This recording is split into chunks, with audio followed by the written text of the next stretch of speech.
I was valid. What you want?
I promise we're not going to have a domestic, but I am with the Domestics.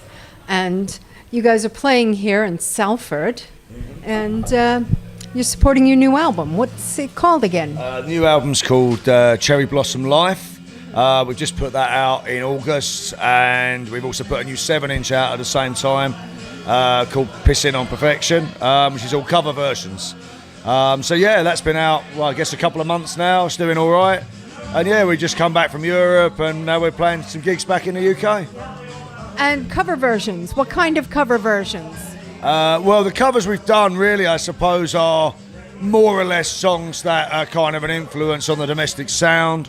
So we've done Distort Japan by Ghouls, the Japanese band, a song by Out Cold, the American hardcore band, stuff by Angry Samoans, Rudimentary Peni, The Fall as well. Actually, being in Salford, that's really fitting because they are from Salford, so yeah. It's perfectly appropriate. Yeah, very appropriate. And also one by a band that's local to us, the 5-string Dropout band. So yeah, that's the 6 we did. Just wanted to kind of show where we're coming from, and it's a nice little accompaniment to the album, you know, so. And did you choose any of the covers, or was that a group decision? No, it was purely James' decisions in this one. We basically just go along with what he kind of goes with. Like, since he makes all the songs anyway, we don't have a massive influence on what he does. Well, I'm on the sound of kind of domestic, so it makes sense that James chooses the covers anyway. You know. So he kind of drives everything in that regard. Yeah, we kind of we get our input, but he's the essential kind of putting together of the songs, and then we kind of have little bits to do with it every now and then. Band member got on camera. He must join us. No, he's going to the men's room. Yeah, basically Simon says I'm essentially like a benevolent dictator, really, is kind of what it is.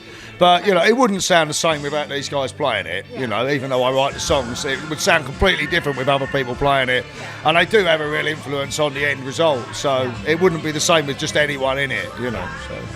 It's the cohesive group that makes it what it is. Exactly, yeah. I mean, we've all been playing together now for, well, Simon wasn't the original drummer, but even with this lineup, we've been playing together for 4 years now.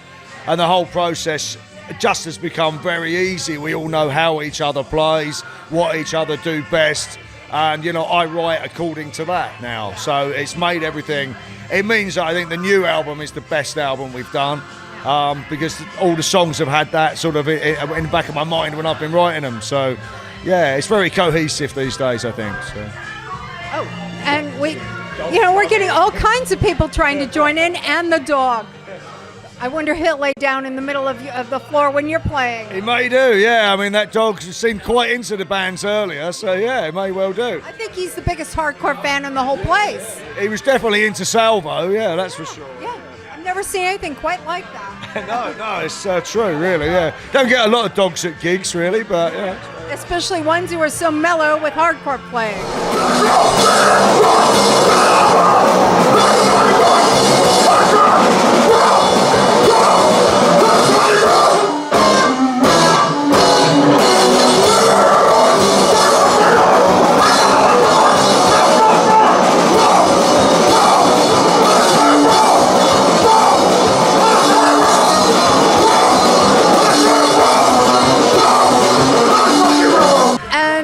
Along with the band, you also have a distro.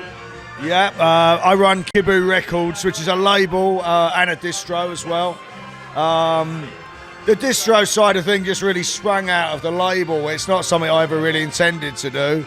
But when you're running a record label, it's really handy to get your records distributed by other distros, and therefore you end up distributing their releases. So that kind of sprung out of that. But I mean, the label's been going, I suppose, now for almost as long as a band, really. I basically put out our first album in conjunction with our bass player's label at the time. And it just sort of sprang from there. And actually, the more recent Domestics records haven't particularly had much Kibu input, but I've put out a lot of records by other bands from Sweden and Indonesia and Spain and stuff like that. So it's taken on a life of its own, really. So. And speaking of Sweden, I know that you were up in Sweden not that long ago, recording with, who was it again? I can't recall. I do this studio project called Bring the Drones. It's just a studio thing. We never do it live, but Dennis from Doom is in it. Inga from Against Me. Charlie, who used to be in Anti-Simex. He's also in Wolfhour and a few other bands. And yeah, it's just a bit of fun, really. Essentially, Charlie heard like our last album, like Routine and Ritual. He really liked the vocals on it and asked me if I wanted to come and do some tracks on it. And I ended up going over to Sweden twice, and I think recording vocals on probably 2/3 of the album. So I was just really flattered to be asked, to be honest. You know, all these guys with like these fantastic pedigrees band-wise. And then, you know, they're asking me to come and do that. I couldn't believe it. I thought it was a joke at first, you know, but it was really good. Definitely not a joke. No, and it's come out really well. The album's been really well received. So, yeah, no, I couldn't be happier with that, to be honest. So, yeah, it's been good. And where can people find not only the Domestics releases, the Kibu releases, and your distro, but also the other works? Well, basically, there's the Kibu stuff, there's like a big cartel shop that's easily Googleable. There's a Facebook page and all that stuff. Same with the domestic stuff. You can basically, if it's Kibu or it's domestic stuff, I'll pick up any kind of messages. So yeah, that just kind of how it works. It's all me, really. So, yeah. All right, so you lead the band, you lead the other stuff. Doesn't leave you much time for other things. It doesn't leave me a lot of time. I mean, I have a job, and I also do a fanzine as well. Pull the Trigger. That just put the 3rd issue of that out. And I kind of book all the tours and that stuff. So it's just a matter of being ridiculously organised all the time, and not getting too freaked out with the stress of it all, I'm actually going to Portugal for a couple of weeks next week, and to be honest, it'd be really nice not to deal with any of that stuff at all. So get away from it all. I totally understand that one. Turn the phone off, just don't answer any emails, nothing, Just 2 weeks of doing absolutely nothing. That's kind of what I need to do at the minute. That's not a bad plan. How about you? Do you have any plans to just kind of step away for a couple of weeks and mellow out, or are you not as rushed off your feet as him? Well, for the time being that I wasn't in any bands, like something was missing, so I've got no plans to kind of stop this. Like it's everything I want to do, really. Like the whole punk scene. Like I'll just miss it if I don't get to travel up and down and meet everyone again. There's a lot of friends I miss out on seeing. So I'd miss it a lot if I took time out. I don't see why I would, so keep it going. Yeah. Not quite as. What's next, guys? Where are you going to be heading off to do? And do you have any big tours planned or further releases in the works? In terms of touring, I mean, we've only really been back from Europe about a month now. And that was fantastic. It was really, really good fun. You know, we played all through Sweden and Norway, Denmark, Germany, Belgium, and it was really great. But I think we're still recovering, to be honest. So I think anytime any of us thinks about playing in Europe, we're all like, no, it's too soon, you know. Too soon, we just did it. Leave it a couple of months and then it will seem like a really good idea again. Because it takes like at least a week, if not longer, just to get back into the rhythm of getting home and like going to work and doing normal stuff again. So we're still kind of reeling from that. But I think what we'd really like to do, there's some people in France that want to book a tour for us sometime next year. I think we'll probably go back to Scandinavia at some point. We'd really like to play in the States and maybe Japan at some point, but I'm not sure if anyone over there really knows about us enough to do that yet. But eventually, maybe we'll get over there.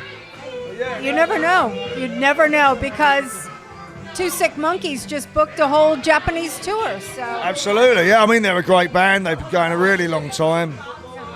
But yeah, I mean, it can be done. Absolutely, yes. I haven't really got any contacts out there. But, you know, you pick these things up as you go. I never thought we'd go and play Scandinavia. Like, if you'd asked me 2 years ago we'd be playing in Sweden and Norway, I'd have went, oh, that's nuts. So there's no way that's going to happen. And it's just happened. then you just did it. So yeah. I want to thank you both very much. Sorry, the music's a bit loud here, so it's kind of like, But I cannot wait to see you guys on stage. Thank you very much. Thank you. That's great. Thank you very much. Thank you. We'll be right